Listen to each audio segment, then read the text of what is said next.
ఉర్దూ మాట్లాడే సోదరులపైన బాధ్యత పెట్టడం జరిగింది. అంతలక్కల అయ్యా మీరు తెలుగు మన అన్నదమ్ములు వాళ్ళు ఇస్లాంకు దూరంగా ఉన్నారు, వాళ్ళపైన పల్లెల్లో కృషి చేయండి, తీసుకొని రాండి ఇస్తిమాకు. ఇన్షాల్లా ఇక్కడ వస్తే వాళ్ళకు కొన్ని విషయాలు అర్థమవుతాయి, జీవితాలు బాగుపడతాయని.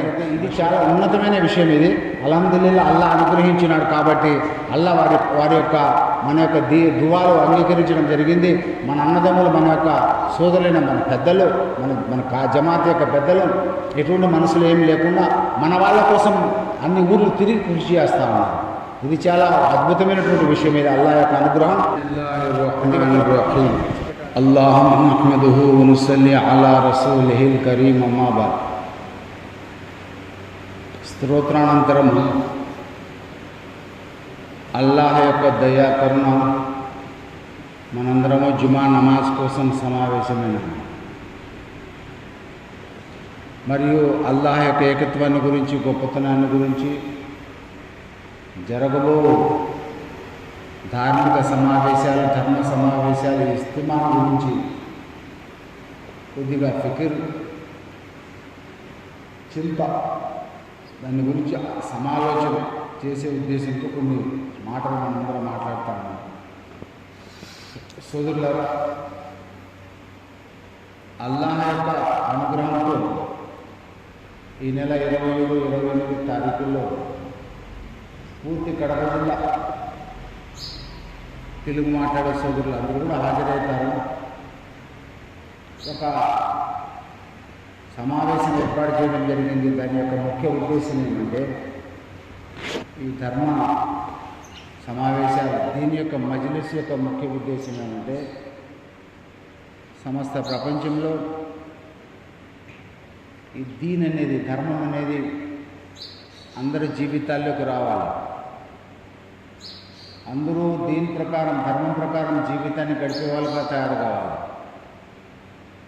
మరి ఇళ్లలో అక్క చెల్లెళ్ళు, తల్లుళ్ళు గోషాపరదా మరి 5 పూట్ల నమాజ్ చేసుకునే వాళ్ళుగా తయారు కావాలి. ఎవరైతే నమాజ్కి దూరంగా ఉన్నారో అటువంటి వారు అల్హమ్దులిల్లా 5 పూట్ల నమాజ్ చేసేవారుగా తయారు కావాలి. స్వర్గానికి 100 అంతస్తులు ఉన్నాయి. అందులో జిన్నాతులు మరియు విశ్వాసులు అందరినీ అలా ప్రవేశపెట్టినా కూడా ఇంకా కొంత జన్నత్, స్వర్గం అనేది ఇంకా కొద్ది ఖాళీగా ఉంటుంది. అల్లాహ్ తఆలా మక్కులను సృష్టించి ఆ ఖాళీ స్థలాన్ని పూర్తి చేస్తా ఉన్నారు. అంటే ప్రతి ఒక్క విశ్వాస యొక్క హృదయం, విశాలమైన హృదయంతో అందరూ స్వర్గంలో ప్రవేశించాలి. నా అన్నదమ్ములు, వచ్చే సమస్త మానవాళి కూడా విశ్వాసులుగా మారి అందరూ స్వర్గంలో ప్రవేశించాలని విశాలమైనటువంటి హృదయం మారి. నేనుంటే చాలా, స్వర్గంలోకి చాలా లేదు. ఇక్కడ మనము బక్కీలంటే పిసినార్థం వహించాల్సిన అవసరం లేదు. స్వర్గాన్ని గురించి అల్లాహ్ తఆలా అందరికీ ప్రసాదించేందుకు అల్లాహ్ సిద్ధంగా ఉన్నాడు. ఒక అదనా జన్నతీకి అల్లాహ్, తక్కువ విశ్వాసం ఉండేవానికి అల్లాహ్ ఈ ప్రపంచమంతా 10 ప్రపంచాల స్వర్గాన్ని అల్లాహ్ ప్రసాదిస్తాను. కాబట్టి ప్రతి ఒక్కరూ కూడా అల్హమ్దులిల్లా విశ్వాసులుగా మారి మరి షిర్క్ బిద్అత్ నుంచి, సృష్టిలో వస్తువులను ఆరాధించే దాని నుంచి, విగ్రహాల నుంచి దూరమై దైవ ఏకత్వంతో ఒకే దైవాన్ని ఆత్మ ద్వారా ప్రార్థించాలి. అందరూ నమాజీలు కావాలనే సంకల్పంతో అల్హమ్దులిల్లా ఈ యొక్క సమావేశం ఏర్పాటు చేయడం జరిగింది. ఎందుకోసం అంటే ప్రతి ఒక్క పల్లె పోయి తిరగాలంటే కష్టమవుతుంది. నేను జీవితంలో తిరగడం జరిగింది, కష్టమైతే. అందుకోసం ఇన్షాల్లా వాళ్ళని ఇక్కడ పిలిపించి వాళ్ళ ముందర దేవుని యొక్క మాటలు పెట్టి ఇస్లాం యొక్క అఖలాక్ అంటే ఏమి, విశ్వాసం అంటే ఏమి, ఎట్లా ఆనందించాలా, ఎట్లా నిద్రపోవాలా, ఎట్లా లేయాలా, ఏ విధంగా వ్యాపారం చేయాలా, ఏ విధంగా ఉద్యోగం చేయాలా, ఏ విధంగా ప్రవక్త గారు అడుగుజాడలో జీవితం గడపాలా, ఈయనొక్క విషయాలన్నీ వాళ్ళ ముందర పెట్టి దీన్ని సంజాయిస్తే అల్లాహ్ యొక్క దయనేది ఉంటే, అల్లాహ్ హిదాయత్ ఇస్తే వాళ్ళు కూడా విశ్వాసులుగా మారుతారు. ఆ సంకల్పంతో అల్హమ్దులిల్లా ఈ యొక్క ధార్మిక సమావేశాలు ఏర్పడడం చేయడం జరిగింది. నేను మారుమారుగా చెప్తా ఉన్నాను, ఈ ధార్మిక సమావేశాల్లో, దీని యొక్క మజ్లిస్లో ఈ ప్రపంచం యొక్క గొప్పతనం కానీ లేక ఏమి రాజకీయం కానీ ఇతరులను విమర్శించడం కానీ దీంట్లో ఏముండవు. ఓన్లీ ఎవరైతే ఉపన్యాసాలు దేవుని యొక్క మాటలు చెప్తా ఉన్నారో, సమాధిలో జరగబోయేటువంటి విషయాలు, మరణానంతరం మనిషి చనిపోయిన తర్వాత సమాధిలో ఏ కష్టాలు ఉన్నాయి, మరణించి సమాధి నుంచి లేచిన తర్వాత పరలోకంలో ఎటువంటి కష్టాలు ఉన్నాయి, మంచి పనులు చేస్తే ఏ విధంగా అలా స్వర్గాన్ని ప్రసాదిస్తాడు, మరి దైవ తిరస్కారంతో జీవితాన్ని గడిపితే ఎటువంటి కష్టాలు ఇక్కడ ఉన్నాయి పరలోకంలో ఉన్నాయనేటువంటి విషయాలను సందేశం ఇచ్చేదానికి అల్హమ్దులిల్లాహ్ ఈ యొక్క సమావేశాలు ఏర్పాటు చేయడం జరిగింది. దీన్ని మనం వినియోగించుకోవాలి. మన తెలుగు మాట్లాడే సోదరులు ఉన్నారు, రకరకాల పేర్లతో పిలుస్తూ ఉన్నారు, రకరకాల భావాలు కలిగి ఉన్నారు, రకరకాలైనటువంటి జీవితాన్ని గడుపుతూ ఉన్నారు, రకరకాల జీవితాలు. ఇన్షాల్లా అందరి జీవితాల్లో కూడా దీని రావాలనే సంకల్పం ఉంది. కానీ రకరకాల సంఘాలు కూడా ఉన్నాయి, వాటి లోపలికి పోవాల్సిన అవసరం లేదు మనకు. నేను కూడా సంఘంలో ఉన్నాను, చూసినాను. ఏమన్నా వీళ్ళేమన్నా సంఘం ద్వారా అన్న ఈ యొక్క ధార్మిక విషయాల్లోకి ఇస్లాం ధర్మంలో పరిపూర్ణంగా ప్రవేశించి 5 పూట్లుగా నమాజీలుగా మారుతారేమో అనేటువంటి సంకల్పంతో నేను కూడా ఇన్షాల్లా సంఘం ద్వారా ఉండడం జరిగింది. ఇప్పుడు కూడా ఉన్నాను. కానీ వాళ్ళలో ఎక్కడ ఎవరిలో కూడా అటువంటి జజ్బా లేదు.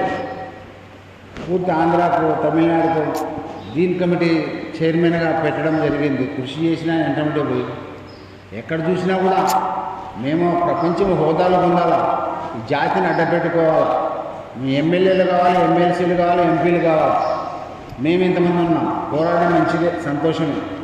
కానీ దాంతోపాటు వీళ్ళ యొక్క పరిస్థితి ఏమి, ఏ విధంగా ఉన్నారు, వీళ్ళ జీవన విధానం ఏ విధంగా ఉన్నది అనేటువంటి బాధ్యత వారిలో లేదు. కొంతమంది నాయకులు ఉన్నారు, నాయకుల్లో ఆ మార్గం లేదు. ఓన్లీ జాతిని అడ్డపెట్టుకొని మేము పెద్దోళ్ళం కావాలా, మాకు హోదాలు కావాలన్న సంకల్పంతో ఉన్నాం.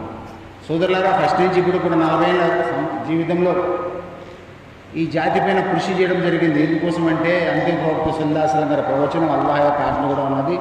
ఎవరైతే ఏ జాతిలో జన్మించినారో ఆ జాతిని గురించి కృషి చేయలేదో, ఆ జాతిని గురించి కృషి చేయలేదు, వాడు ఆ జాతి వాడే కాదన్నా. కాబట్టి అల్హమ్దులిల్లాహ్ అవకాశాన్ని అల్లాహ్ నాకు ఇచ్చినాడు. జాతిలో చాలా ఉన్నతంగా భావిస్తూ ఉన్నాను. ఎందుకోసం అంటే మన వాళ్ళపైన కృషి చేయడం జరిగింది, జరుగుతూ ఉన్నది. ఎక్కడనే కానీ జ్ఞాపకం పెట్టుకోండి, పూర్తి ఆంధ్రాలో, ఇతర రాష్ట్రాల్లో కూడా తెలుగు వాళ్ళకంటూ లేక ఎక్కడ ఏ భాష మాట్లాడే వాళ్ళు ఉన్నారో వాళ్ళకంటూ ప్రత్యేకంగా ఏర్పాట్లు లేవు. మన ఆంధ్ర, తెలంగాణలో తెలుగు మాట్లాడే సోదరులకంటూ ప్రత్యేకంగా ఒక ఇస్తిమా పెట్టడం కానీ, ఒక ఇస్తిమాలో ఒక ఉపన్యాసం ఇవ్వడం కానీ, స్టేజ్ పైన పెద్దలు ఏం మాట్లాడుతూ ఉన్నారో, మహనీయులు ఏం మాట్లాడుతూ ఉన్నారో వాళ్ళు చెప్పే ఉపదేశాలను తెలుగు మాట్లాడే సోదరులు మన అన్నదమ్ములు కదా, అల్ ముస్లిం అక్కు ముస్లిం కదా, అల్ ముస్లిం అక్కుల్ ముస్లిం, ముసల్మాన్ సోదరులు కదా, ఈ చెప్పే సందేశం వాళ్ళకు కూడా అర్థమైతే వాళ్ళ జీవితాల్లో కూడా మార్పు వస్తుందనే సంకల్పం అనేది లేదు కొంతమందిలో. ఇతర జిల్లాల్లో ఎక్కడ కూడా ఈ విధంగా తెలుగు ఉపన్యాసాలు ప్రక్కన వేస్తూ ఉన్నారు. పెండ్యాల తెలుగులో మాటలు అక్కడ జరుగుతుండే పోనని నేను 40 ఏళ్ళ నుంచి చూస్తూ ఉన్నాను. కానీ అల్లాహ్ యొక్క దయ, కరుణ అల్హమ్దులిల్లాహ్ ఈ కడప జిల్లాలో మన వాళ్ళు, మన సోదరులు, మన యొక్క పెద్దలు ఈ యొక్క ఫికిర్ను అంగీకరించడం జరిగింది. నేను చేసేటువంటి కృషి, చేసిన కృషి అందరి ముందర ఉన్నది. కాబట్టి వీళ్ళను కూడా ఒక ప్రత్యేకంగా ఏర్పాటు చేసి ఎవరైతే పాత సాతీలు ఉన్నారో వాళ్ళు ఎక్కడైతే నమాజ్ లేకుండా, ఏ ఊళ్ళో నమాజ్ లేకుండా ఉన్నారో అటువంటి వాళ్ళను పిలుచుకొని వచ్చి ఇక్కడ సమావేశం ఏర్పాటు చేసి ఇన్షాల్లా వాళ్ళకు దీని గురించి చెప్తే వాళ్ళు కూడా 3 రోజులు, 40 రోజులు, 4 నెలలు అల్లాహ్ మార్గంలో వెళ్తే వాళ్ళ జీవితాల్లో దీని వస్తుందనే సంకల్పంతో సోదరులు అల్హమ్దులిల్లాహ్ మాటను అంగీకరించడం జరిగింది. మన ఉర్దూ మాట్లాడే సోదరుల పైన బాధ్యత పెట్టడం జరిగింది. అంతలకల అయ్యా మీరు తెలుగు మాట, మన అన్నదమ్ములు వాళ్ళు ఇస్లాంకు దూరంగా ఉన్నారు, వాళ్ళపైన పల్లెల్లో కృషి చేయండి, తీసుకొని రాండి ఇస్తిమాకు. ఇన్షాల్లా ఇక్కడ వస్తే వాళ్ళకు కొన్ని విషయాలు అర్థమవుతాయి, జీవితాలు బాగుపడతాయని మషూరాలో తయారు చేసినారు. అన్ని తాలూకాల్లో కూడా ఇటువంటి ఫికిర్ జరుగుతూ ఉన్నది. నేను ఏమి చెప్తా ఉన్నానంటే మన సోదరులు ఎవరైతే, ఇది చాలా ఉన్నతమైన విషయం ఇది. అల్హమ్దులిల్లా అల్లాహ్ అనుగ్రహించినాడు కాబట్టి అల్లాహ్ వారి యొక్క మన యొక్క దువాలు అంగీకరించడం జరిగింది. మన అన్నదమ్ములు, మన యొక్క సోదరులైన మన పెద్దలు, మన జమాత్ యొక్క పెద్దలు ఎటువంటి మనసులు ఏం లేకుండా మన వాళ్ళ కోసం అన్ని ఊర్లు తిరిగి కృషి చేస్తూ ఉన్నారు. ఇది చాలా అద్భుతమైనటువంటి విషయం. ఇది అల్లాహ్ యొక్క అనుగ్రహం. ఇతర జిల్లాల్లో కూడా ఇదే విధంగా పెడితే, ఇదే విధంగా అందరూ కూడా కృషి చేస్తే చాలామంది మన వాళ్ళు సరైన దారికి వస్తారు. ఎందుకోసం అంటే చెప్తారు మన లెక్కలు 20 లక్షల మంది ఉన్నారు, ఇంతమంది ఉన్నారు, అంతమంది ఉన్నారు. చాలామంది 10% కూడా నమాజ్ లేకుండా ఉన్నారు. ఉదములు కూడా సరైన దారిలోకి వస్తే చాలా మేలు అవుతుందని ఈ యొక్క ఇస్తిమా ద్వారా ఫిక్ర్ చేయడం జరుగుతూ ఉన్నది. అల్లాహ్ దయటి ఇతురి ఇదే విధంగా అధిక సంఖ్యలో ఇతర జిల్లాలను కూడా కలుపుకొని పెద్దల యొక్క అనుమతితో వాళ్ళ ఇన్షాల్లా వాళ్ళ యొక్క మషూరాతో ఇంకా అధిక సంఖ్యలో మన వాళ్ళను సమావేశం చేసి ఇక్కడి నుంచి ఊరకు కాదు, భయాన్ని వినడానికి ఉద్దేశం కాదు, అల్లాహ్ మార్గంలో 40 రోజుల కొరకు 4 నెలల కొరకు కూడా తష్కీల్ చేసి కృషి చేస్తే మన వాళ్ళ జీవితాల్లో దీని వస్తుందని ఫిక్ర్తో ఈ విధంగా సమావేశాలు పెట్టడం జరిగింది.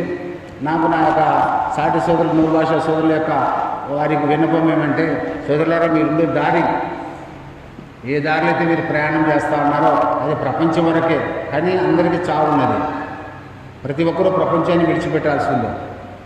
ఎందుకోసమంటే ఈ ప్రపంచం కోసం, కడుపు కోసం, ప్రపంచం యొక్క హోదాల కోసం, మరి ఉద్యోగాల కోసం మనం రాత్రింబగలు ఎన్నెన్నో రకరకాలైన మాటలు, రకరకాల పద్ధతులు, కొంతమంది ఒక రకంగా, కొంతమంది ఒక రకంగా.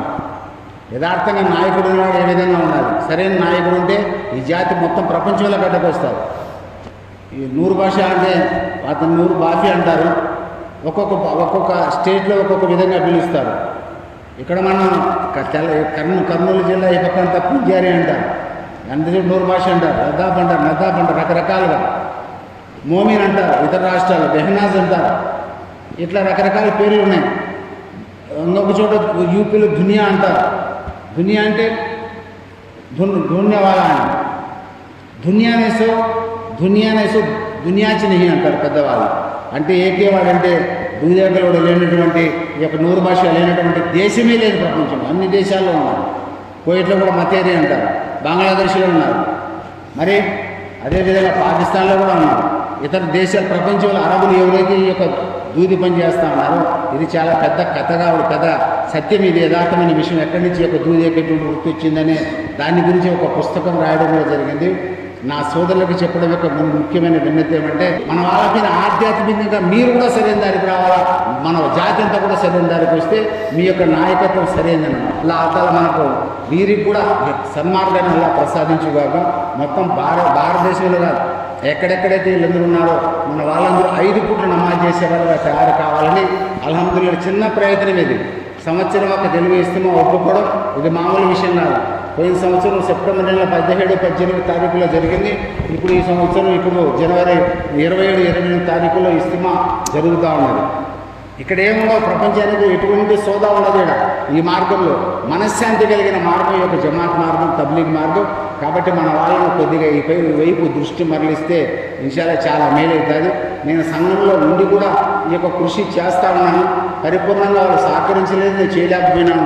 ఇప్పుడు సంఘంలో ఉండినా లేకపోయినా నేను నా కృషి మన వాళ్ళపైన ఇటు ఇస్తిమాల ద్వారా కృషి చేస్తూ ఉన్నాను. తర్వాత ఇతర జిల్లాల్లో కూడా ఈ విధంగా ఆధ్యాత్మికంగా మన జాతిని అందరినీ ఒకటి చేయాలనే సంకల్పంతో ఇన్షాల్లా మనందరూ జాతి వాళ్ళందరూ నమాజీలు కావాలా, విశ్వాసులు కావాలా, అందరూ నరకానికి తప్పించుకోవాలా. పెద్దల నుంచి నమాజ్ అంటే తెలియ కూడా బతుకుతూ ఉన్నారు. మన పద్ధతులు లేకుండా జీవితాన్ని గడుపుతూ ఉన్నారు. చెప్తారు కొంతమంది, మేము అది చేసినాం, ఇది చేసినాం, మేము నాయకులు అని. ఒక్క మాట నమాజులే పాడలేరు. రకరకాలైన చెడుల వాళ్ళలోనేటువంటి వాళ్ళు నాయకులుగా చాలామంది ఉన్నారు. మాట తప్పే వాళ్ళు ఉన్నారు, రకరకాలు ఉన్నారు. వాళ్ళందరితో మనకు అవసరం లేదు. కానీ ఇన్షాల్లా మన వాళ్ళపైన దృష్టి, వాళ్ళ కోసం దువా. ఏ విధంగా అంతిమ ప్రవక్త ముహమ్మద్ సల్లల్లాహు అలైహి వసల్లం గారు మక్కాలో కృషి చేస్తూ ఉన్నారు, రకరకాల బాధలు పడుతూ ఉన్నారు. దృష్టి అంతా ప్రపంచపైన సమస్త మానవులందరూ హిదాయత్ సన్మార్గం ఏమైనా అల్లాహ్తో దువా చేస్తూ ఉన్నారు. అట్లే మదీనాలో కృషి వలన మదీనాలో ఇస్లాం వ్యాపించింది. మదీనాలో కృషి చేసినారు. సమస్త ప్రపంచంలో ఇస్లాం ధర్మం వ్యాపించింది. ఈరోజు మనం 40 ఏళ్ళ కృషి మన వాళ్ళపైన ఆధ్యాత్మికంగా కృషి చేస్తా ఉన్నాం, ఫికిర్ చేస్తా ఉన్నాం. జాతి అంతా మారాలని, అల్లాహ్ హిదాయత్ ఇవ్వాలని ఆ టైంలో వస్తాయి. ఇన్షాల్లా అల్లాహ్ తఆలా జాతిని సరైన మార్గంలో సన్మార్గం నడిపిస్తాడు. హదీసులో పురాణం ద్వారా కూడా ఉన్నది. ఒకనొక అంతిమ దినం రాబోతా ఉన్నది. తీర్పు దినం ముందర అల్లాహ్ తఆలా ఒక జాతిని సృష్టించి ఉన్నాడు, ఒక జాతిని ఎన్నుకోబోతా ఉన్నాడు. ఖురాన్లో 6 చోట్ల ఉన్నది, హదీసులో కూడా ఉన్నది. ఎటువంటి ఉన్నతమైనటువంటిది అంటే ఆ జాతిని అల్లాహ్ ఎన్నుకుంటా ఉన్నాడు, వారికి ఆ సన్మార్గాన్ని ప్రసాదిస్తూ ఉన్నాడు, వారిని ఇమాంగా చేస్తూ ఉన్నాడు. ఇంతవరకు ఉన్నటువంటి వాళ్ళంతా కూడా ముక్తదిలు వెనక ఉన్నారు, వీళ్ళు ఇమాములుగా చేసి ముందుకు నడిపిస్తానని హదీసులో ఖురాన్ ద్వారా అల్లాహ్ తఆలా చెప్పడం జరుగుతూ ఉన్నది. ప్రవక్త సల్లల్లాహు అలైహి వసల్లం గారు సెలవు ఇచ్చినారు. ఈ యొక్క హదీసులు దండిగా ఉన్నాయి. అబూ మూసా అష్అరీ రలియల్లాహు అన్హు గారి యొక్క హదీసు ఉన్నది. ఏమంటే అల్లాహ్ తఆలా ఖురాన్లో ఈ విషయం కూడా చెప్పడం జరిగింది. ఓ విశ్వాసులారా, ముసల్మానులారా, మీరు కన్నా ఈ దీని పని చేయకుండా ఉంటే నేను వేరే జాతిని సృష్టిస్తూ ఉన్నాను, వేరే జాతిని నేను ఎన్నుకుంటా ఉన్నాను, వారితో యొక్క దీని పని తీసుకుంటానని అల్లాహ్ ఖురాన్లో చెప్పడం జరిగింది.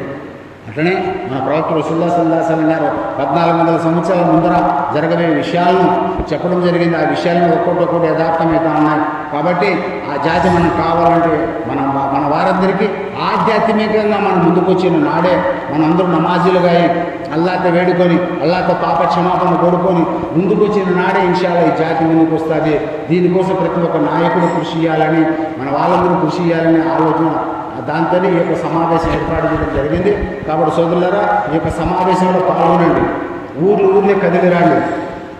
ఎవరైతే ఊళ్ళో నమాజులు లేకుండా ఉన్నారు, మసీదులు ఉన్నాయి, అల్హమ్దులిల్లాహ్ అవి కూడా లేవు ఒకప్పుడు. ఇప్పుడు ప్రతి ఒక్క ఊరిలో మసీదు ఉన్నారు, కానీ ఊళ్ళో 100 మంది ఉంటే చదివేది 10 మందే. ఆ 90 మంది పైన కృషి జరగాలంటే అటువంటి వాళ్ళని ఇక్కడికి తీసుకొని వస్తే మామూలు తయారవుతుంది, చాలా మేలు అవుతుంది. కాబట్టి ఈ యొక్క సమావేశంలో అందరూ రాండి, అందరినీ పిలుచుకొని రాండి. ఇన్షాల్లాహ్ మనం అందరినీ ఇక్కడ కలుస్తాం, దేవుని యొక్క మాటలు జరుగుతాయి. ఇక్కడి నుంచి కూడా అల్లాహ్ మాటలో దూరం వరకు సమయంలో వెళ్ళే వాళ్ళ అల్లాహ్ తఆలా మనందరినీ అనుగ్రహించుగాక. ఈ సమావేశాన్ని కూడా అల్లాహ్ అంగీకరించుగాక.